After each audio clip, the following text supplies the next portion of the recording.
Well, you've now met Lloyd over here. You've now seen how he works. You also understand what the background that he comes from, and also the type of material that he is going to be using in this series on Shariah. And it's important that you are aware of that. With the last video that we put up caused, understandably, quite a bit of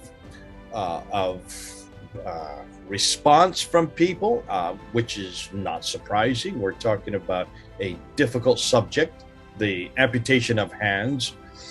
Most people don't even know that that's happening or that takes place. You saw some of the pictures we put up. Those are recent pictures that are happening in the Middle East. They are from Syria and Iraq, and also from Saudi Arabia. So it is a punishment that is quite popular in some circles, but most people would react and say, yes, but this is an aberration. This is an aberration. This is not true Islam, nor is this true fiqh or true Sharia. So what I'm going to do, I've asked our good friend Lloyd to come back and to expand upon it, to explain it, and also to show you we're not just talking about one verse. We're not even just talking about 44 pages in the Hidayah manual. We're actually talking about something that is endemic to Islam. This is one of those injunctions. And remember, if it's an injunction that you first read about in the Quran itself, the Quran is eternal, according to Islam. Therefore, if it's eternal, this is an injunction that comes from God himself. This is not something that we can make up or change or manipulate or try to delete or accrete. We don't have that power as humans to do that. So we need to take it very seriously.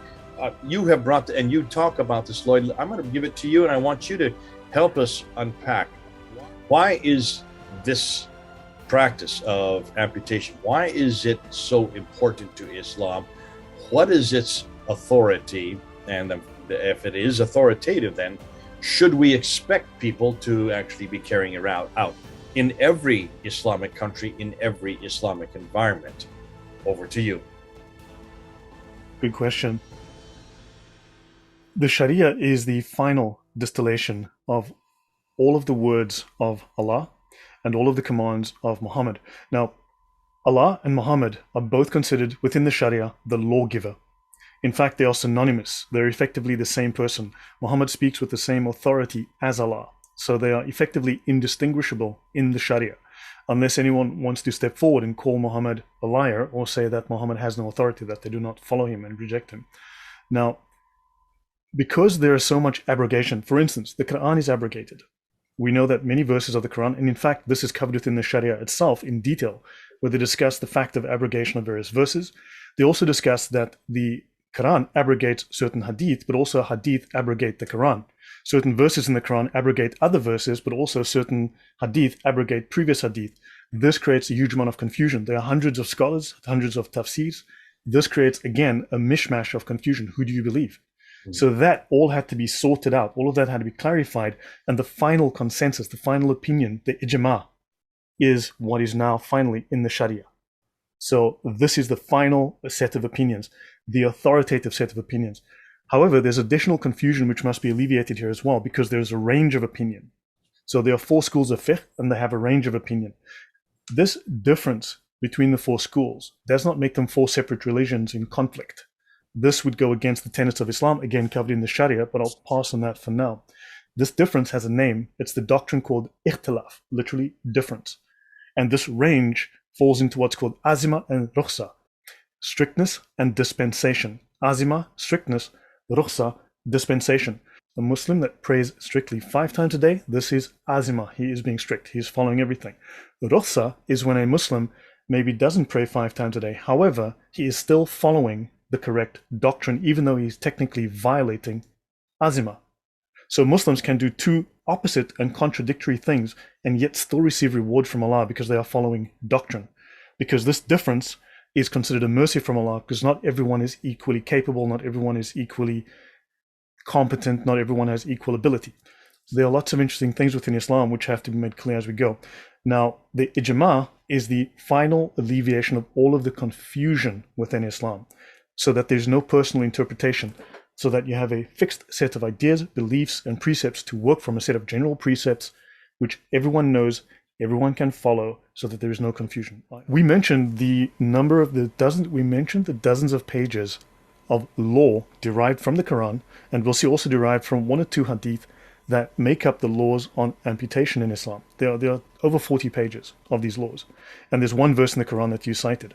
Now, let's have a look at that and actually see how this is then expressed, how the verse and the hadith are then taken together, and this exegesis then ends up in a set of general laws that tell Muslims exactly what to do, when to do it, how to do it. Because otherwise, if you have every Muslim making up his own interpretation, you have a riot on your hands. You don't have any consensus. You don't have any logic to follow if everyone makes up his own mind as to what the Quran means. So let's have a look at that. You can see the screen, Jay? Yeah, so this is the Hidayah. And just so people know, this is the jurisdiction for the Hanafi school. The Hanafi school are known as probably the most popular school today. About a third of all Sunni Muslims would follow this school.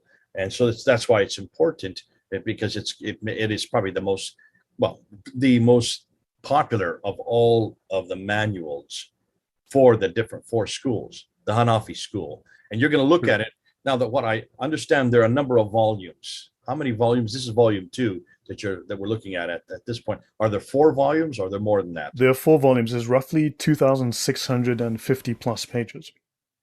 Okay.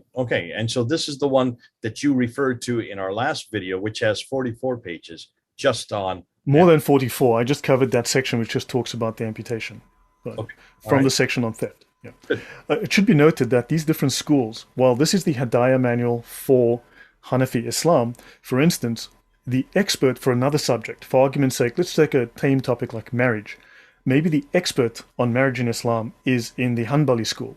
So then all of these experts will have their own opinions, but if they need a final opinion, they will go to that expert in that school in his book.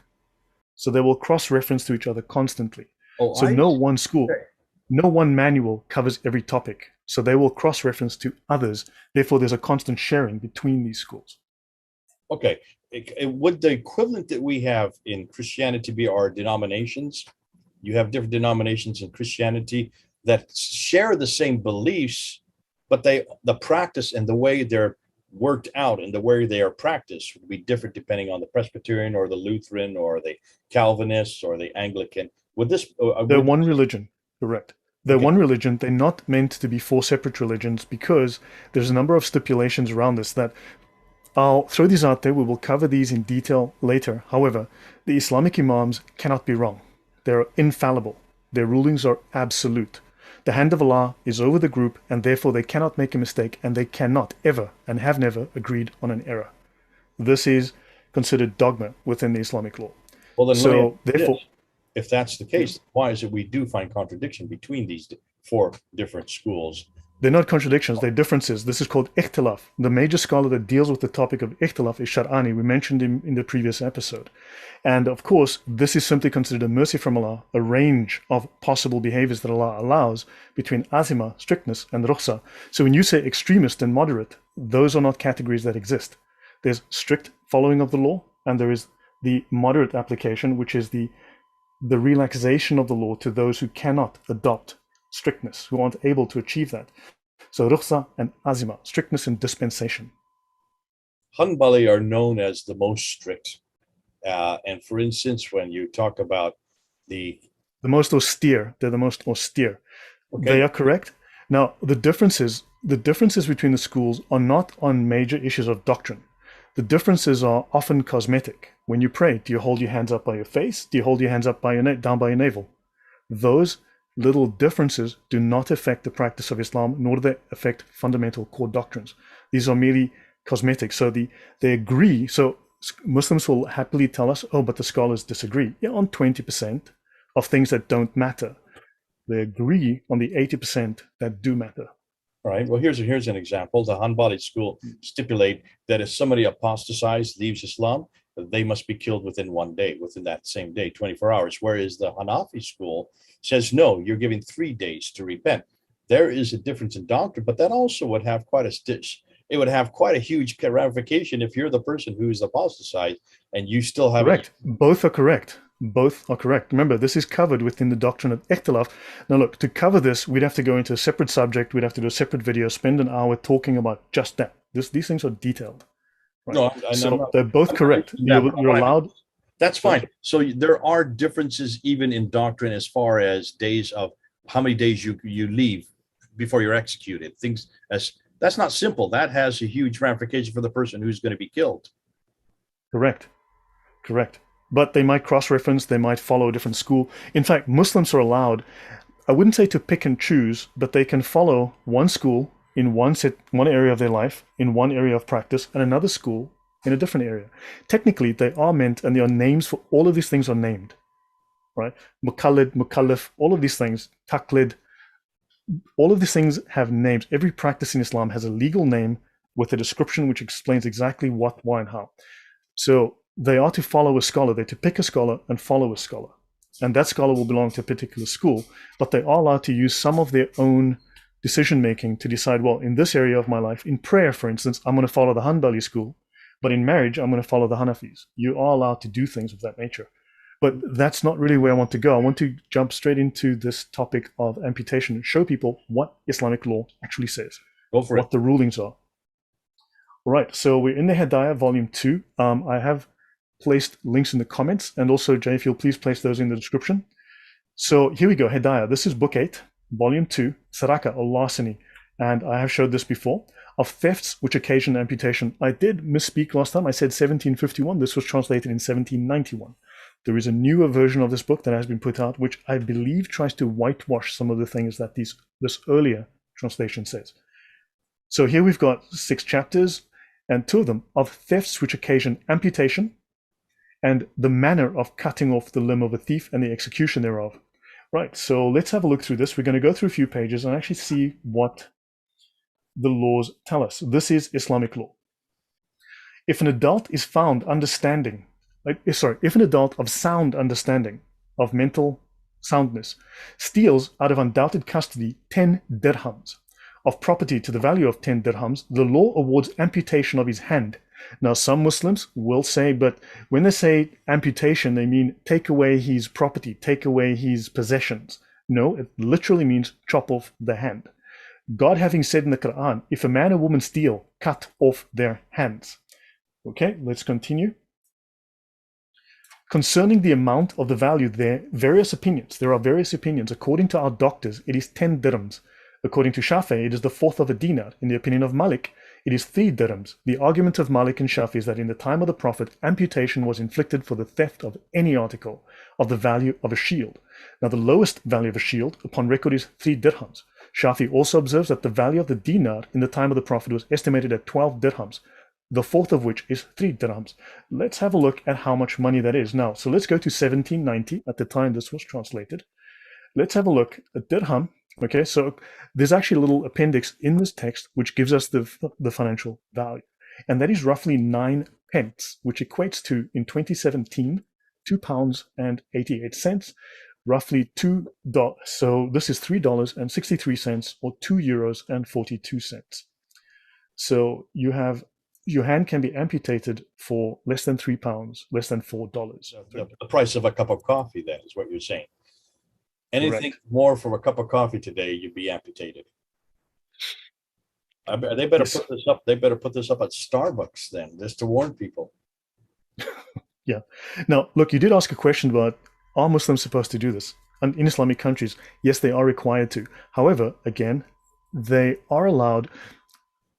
I'm going to make some very blunt statements as we go through this, and I'm happy to cover those in depth at a later time, but I'm going to make certain very blunt statements based on my knowledge of Islam.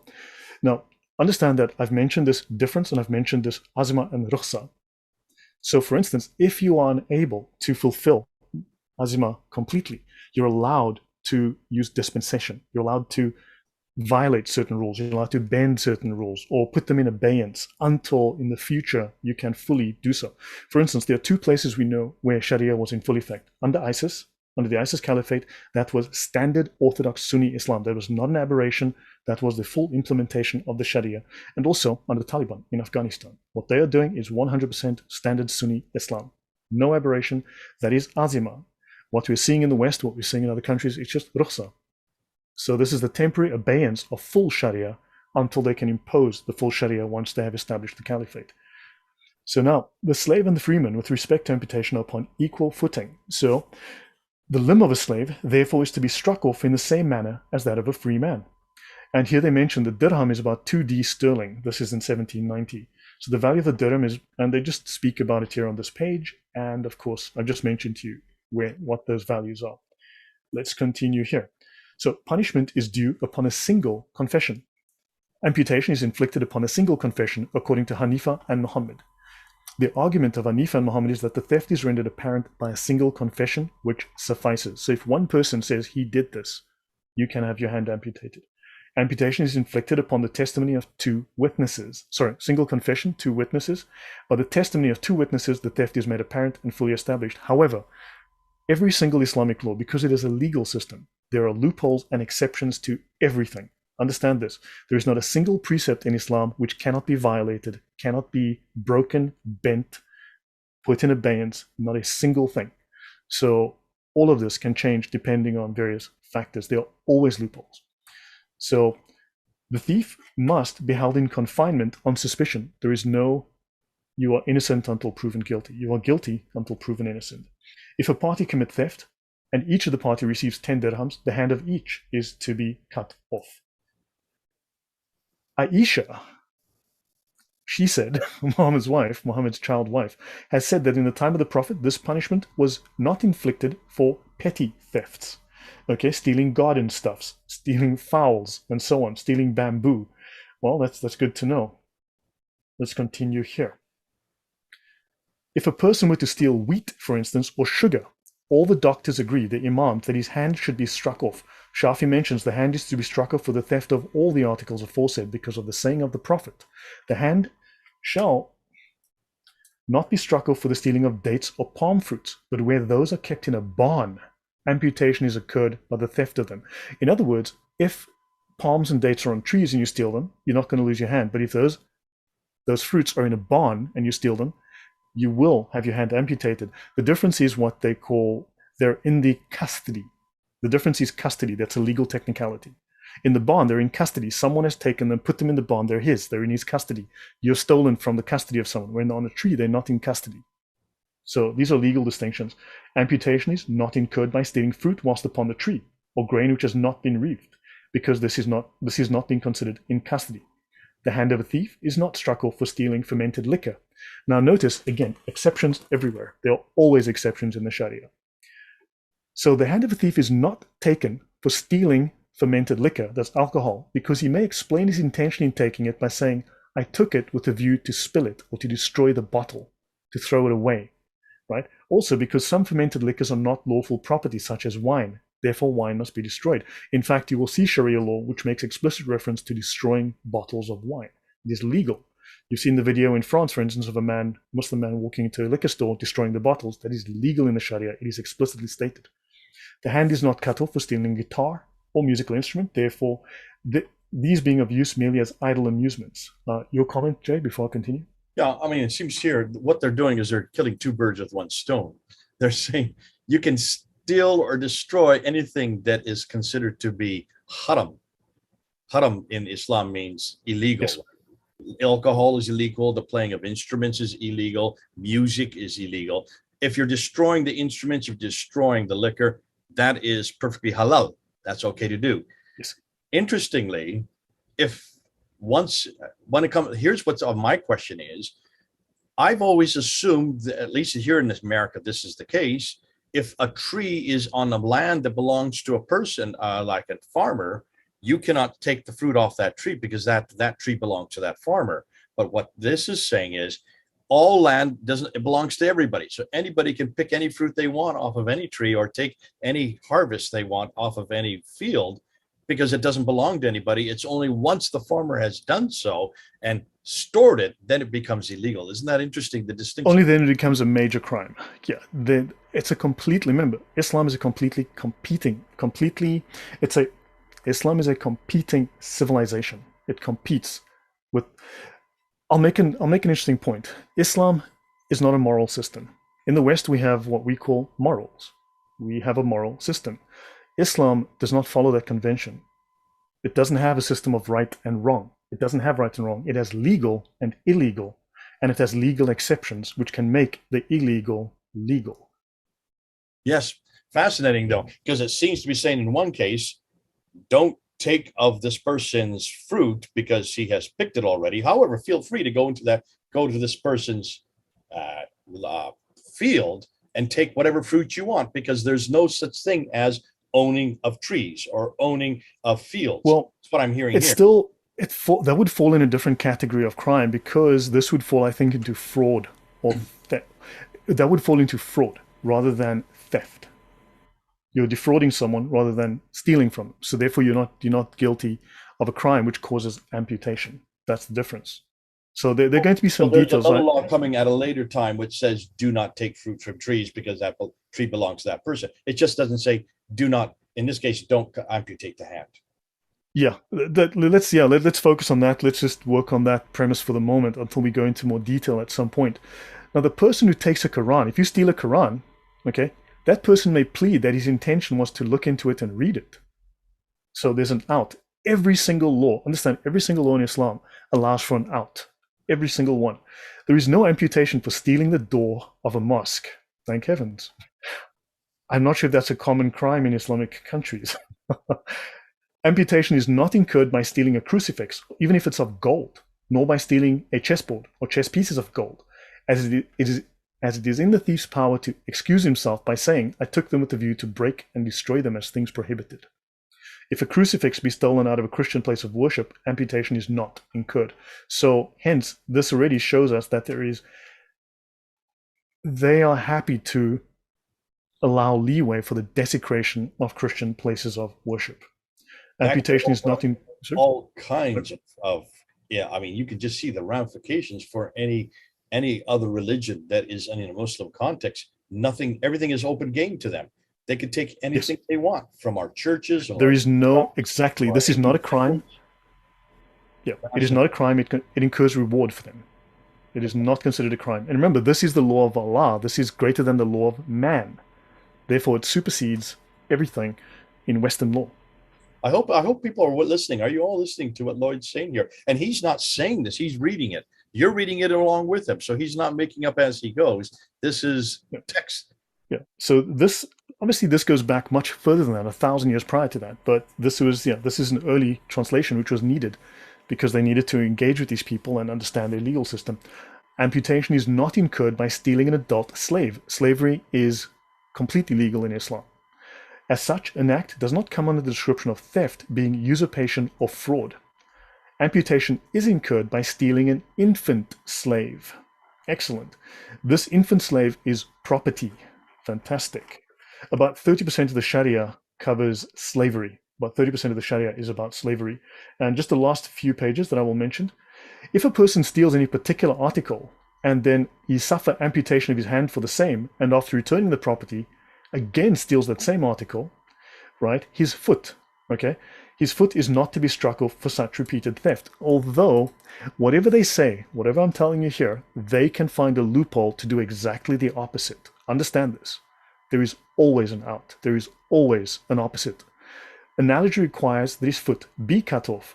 In fact, you'll find places in the Sharia as we go through where you'll say, where the law says, look, you know what, if it's Wednesday, you're not allowed to behead anybody. However, if it's Wednesday and you've just had coffee and the coffee wasn't good and you're in a bad mood, then you can. It'll say, don't kill women and children, but if you do kill them, it's okay because look, they're not Muslims anyway. Literally, you will find those rulings on the same page, in the same paragraph sometimes. So I am not kidding. We're going to see these as we go. So analogy requires that his foot be cut off. The Prophet has said, if he again steal, let amputation be again inflicted upon him. Now notice it says here, don't do it. Here it says, hey, it's fine. So there's a contradiction there, right in the same paragraph. Constantly. You will find this constantly. Because again, Azima and Rusa, they have this range to work within. If they don't like you, rule A. If they do like you, well, they can lean it this way. Do you understand? It is not something that you can guarantee one way or another. They have room to work within. They have wiggle room, deliberate wiggle room. It all depends on couple. Correct. So let's have a look at just the last few, just to clarify this. So amputation is repeated by cutting off the foot. So they can amputate. Okay, so great. They can do repeated amputations. If a person steals anything from the property of his father or mother, his hand is not cut off. Well, that's great to know. Okay, and they have various rulings. If a person commits a theft upon the property of his foster mother, his hand is cut off. Okay, so, well, great. And I believe this if a thief breaks through the wall of a house and he enters the house and takes the property and he delivers it to an accomplice standing at the entrance of the hole, amputation is not incurred by either party, because the thief who entered the house did not carry out the property, and that property, before his coming out, fell into the possession of another. These are technicalities, which possession is regarded, and the other thief has not committed any violation of custody, as he did not enter into the place of custody, and hence the full sense of larceny is not applicable. However, this changes if the guy walks outside, hands it to the guy. Hold on a minute. So I'm getting this correct. You went through that really quickly. So basically what you're saying is if two people go into a house, one stays outside, the other goes in, steals the laptop. Let's say steals my laptop, gives it to the person outside the house. He's standing outside the door and they're both caught. Nothing happens. Yeah, but if the other guy outside sticks his hand into the hole, takes the laptop, pulls it out, right, then he's liable. Then he's liable. Okay, this. I mean, you can see where jokes can be made about this. You can have whole series of, or you can have entire films done on this, and people creating all kinds of games. Yeah. They do this all the time, but one person stays outside, the other person gets inside, does the stealing. Neither of them are, both are caught, but neither of them are found guilty. Yeah, so there are rules depending if you're inside and the other guy puts his hand through, or you are inside, you put your hand to the outside, or he comes in or you go out. The law changes depending on these minor technicalities. For heaven's sake, stay outside. Yeah, got it. Yeah. Now, finally, just the last few notes.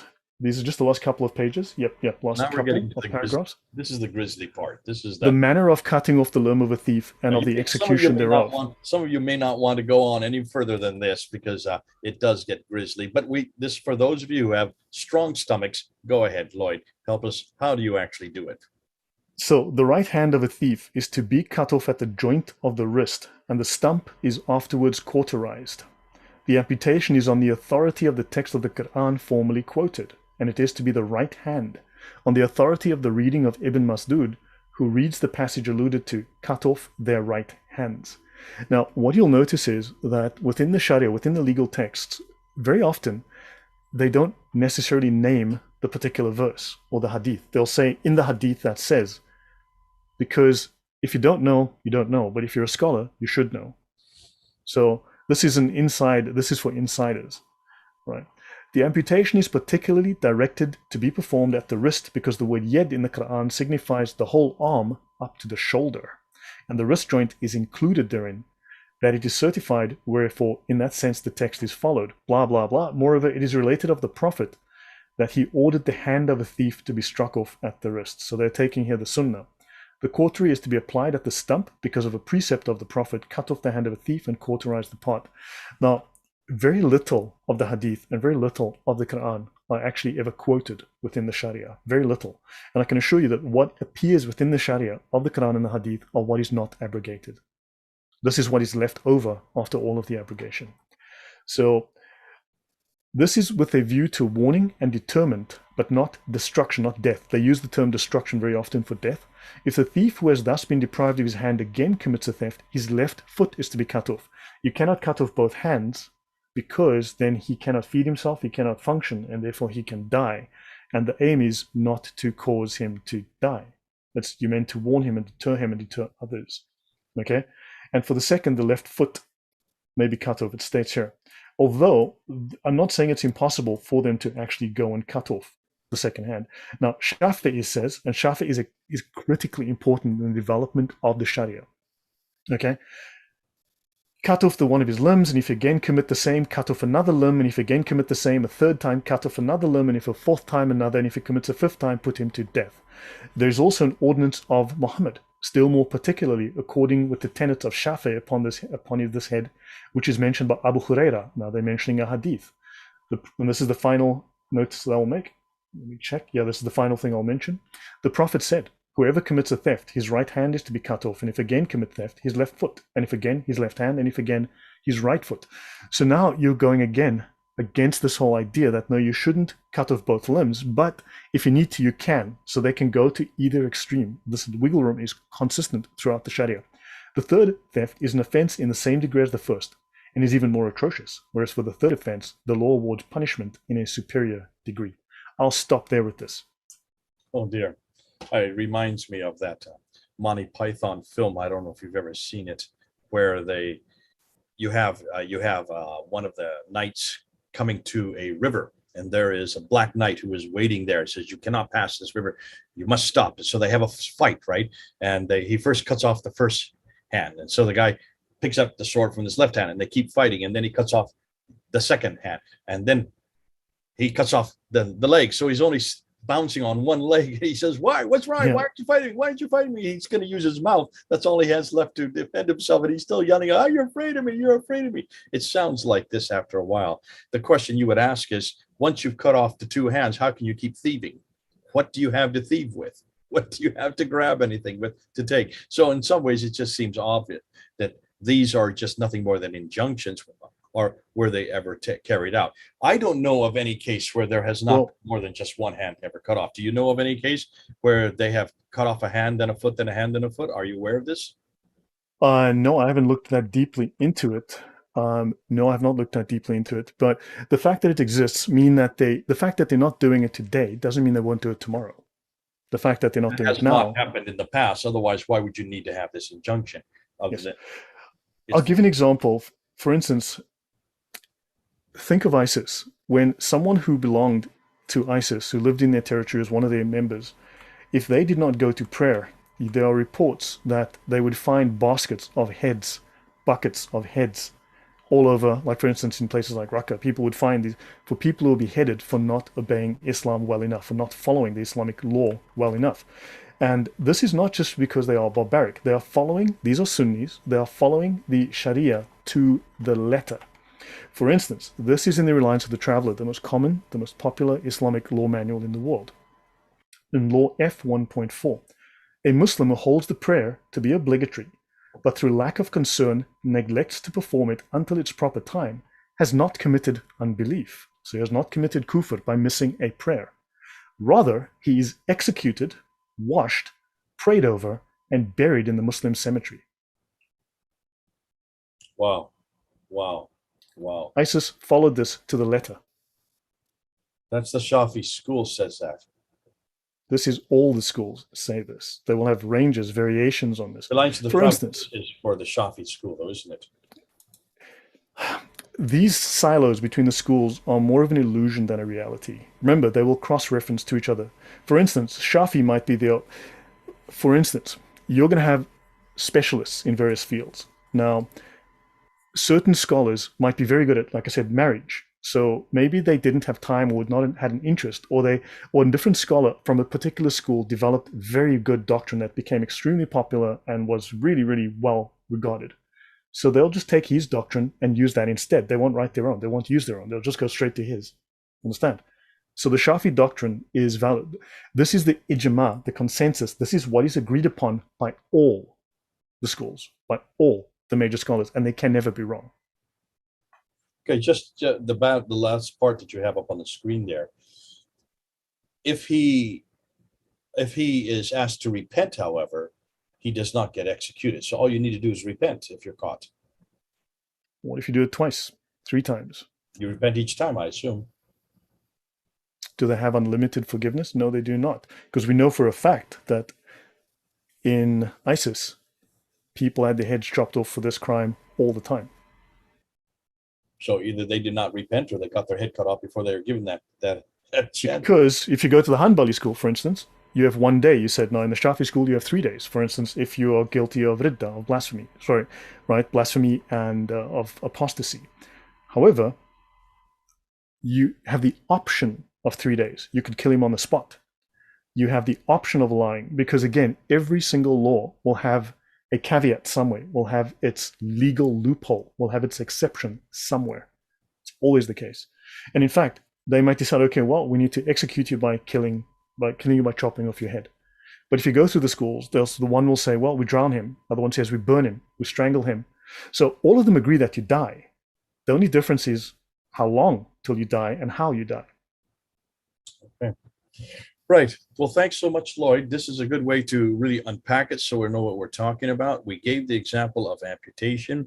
We're now actually moving into the example of the cutting off of the heads or striking off of heads.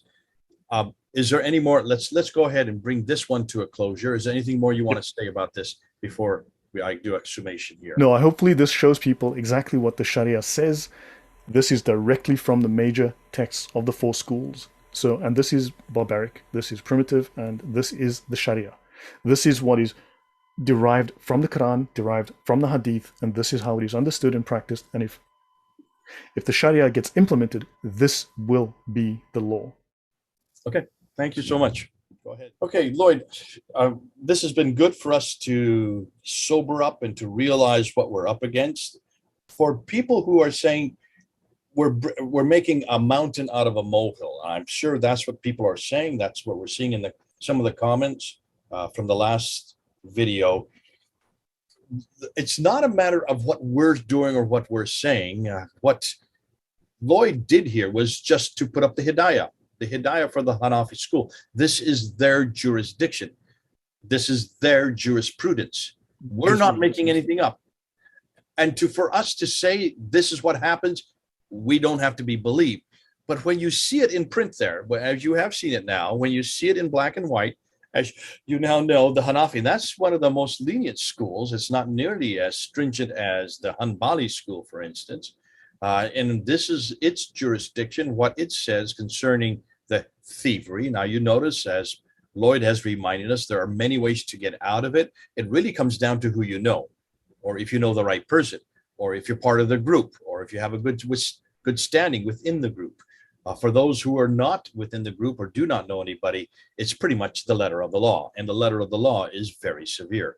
For those of you who say, well, this is nothing to really impinge upon us or impact upon us, thank God you live in a Christian-dominated country. What I mean by that, you live in countries that have been dominated by Christian precepts, by Christian law. We in the West are dependent and have had an impact on biblical teachings, the gospel of Jesus Christ for 2,000 years. For that reason, our laws are completely different than what you're hearing here. And did you notice how Lloyd ended? Lloyd ended saying, this is barbaric. It is barbaric. There's no better word for it. It has no place in modern life. It has no place for you or me. It has no place for anybody. It has no place for here or anywhere. It should not be around. It should not be practiced. And I think what took an awful lot of people by surprise, Lloyd, in 2014, when ISIS came to the fore. Remember when ISIS came to the fore, then in Raqqa, and we had for the first time news reports and we had videos. And because ISIS put out the Barbaric magazine, which was their very glossy magazine that they put out once every week. And they showed pictures of exactly what they were doing. And they were amputating hands and they were crucifying people. Well, that comes from chapter 5, verse 33, straight out of the Quran again. And they were cutting off the heads of the unbeliever. Well, that comes from chapter 47, verse 4. All of these practices that ISIS was doing, you can read right there in the Quran. But see, you only get one verse here, another verse there, and another verse elsewhere. Chapter 47, verse 4, just one verse on the cutting off of heads. Chapter 5, verse 33, it's just, well, actually, there's more than one. That is just probably the most famous one about crucifying people and cutting off their hands and feet from opposite ends, which is somewhat what you're talking about right here in the Hidayah. And then, of course, the one that we've been talking about for the last 2 days, and that is the amputation of the thief's hand. That's in chapter 5, verse 38. What we didn't know, and what most people aren't realizing, is that the ISIS were not just following the Quran. They weren't just following these verses. They were going back to how these verses are to be applied. One verse, chapter 5, verse 38, says to cut off the hands of the thief. 44 pages and more from their text, from their manual, as to where you do it, why you do it, even how you do it, and what you do if it's be repeated. As you heard, if it gets repeated, then you go to the foot. And then after that, you go to the other hand. And after that, you go to the next foot. And then finally, you actually kill the person. Well, that's the manual that ISIS was following. That was the manual that the Taliban were following. That is the manual that any Orthodox Muslim who believes in the Quran and believes in Sharia law, which all Orthodox Muslims are to believe, will follow. It shocked us. We all saw it as barbaric. I considered it to be barbaric. I knew an awful lot more than most people because I've seen this growing up in India. I knew it. I had it around me. We had some of these laws being practiced. So wasn't new to me. Nothing at the level or at the maybe not the level, but nothing along the lines that we saw with ISIS or even the Taliban before that. But it did not shock me because I knew what the Quran said, and I knew also what these laws of fiqh says. Now, that's why we brought it on board. It's important that you are aware of the fact that these are not incidentals. This is not something that writers in the West are making up just to make you aghast or make you dislike Islam. That's not what we're about. We're trying to say this is what Muslims must believe. Go ahead, Lloyd. What would you like to say? Can you understand now why Muslims will never engage with and discuss the Sharia, why they insist on taking everything back to the Quran, why they throw their scholars under the bus at the first mention of Islamic law, why they will want to force us to talk about the Hadith because they are contradictory Hadith, they can go in circles. They are contradictory Quran verses, they can go in circles all day. However, once you go to the Sharia, it is the ugly truth of Islam in black and white. This is the hard backstop. This is it. There is no disagreement. Right. This is the final interpretation. And Muslims do not want this to become public. And this is why it must be made known so that we can know the truth and know the facts. Good. Okay. Well, as you can see, I'm so glad I'm a Christian and I'm not a Muslim. Thank God we don't have these kind of laws. Some of you may say, yes, but you have laws like this in Judaism, in Mosaic law. Thank God I don't follow Mosaic law because of Matthew chapter 5, where Jesus said very clearly, I have not come to destroy the Mosaic law. I have come to fulfill it. And then he gives 6 applications of how he actually fulfilled it. That is a whole talk just in and of itself. Thank God I follow Jesus. I do not follow Muhammad. It's so good to know that we do have an alternative. And I'm so glad that I live in a country that does follow the precepts. I'm not saying this is a Christian country. Don't get me wrong. That's not what I'm saying. What I'm saying is the laws and institutions, the Constitution, are based on biblical precepts, which are not barbaric, nothing like what we're seeing here in the Quran. Thanks so much, Lloyd. We're going to have a lot more of you unpacking these for us. This has been good for you to come and actually give us the reference points so that we can know where is it we get our authority, or the Muslims can get their authority from. All right. Lloyd over here, myself, he's in Poland, I'm in the States. Over and out. Thank you, Jay.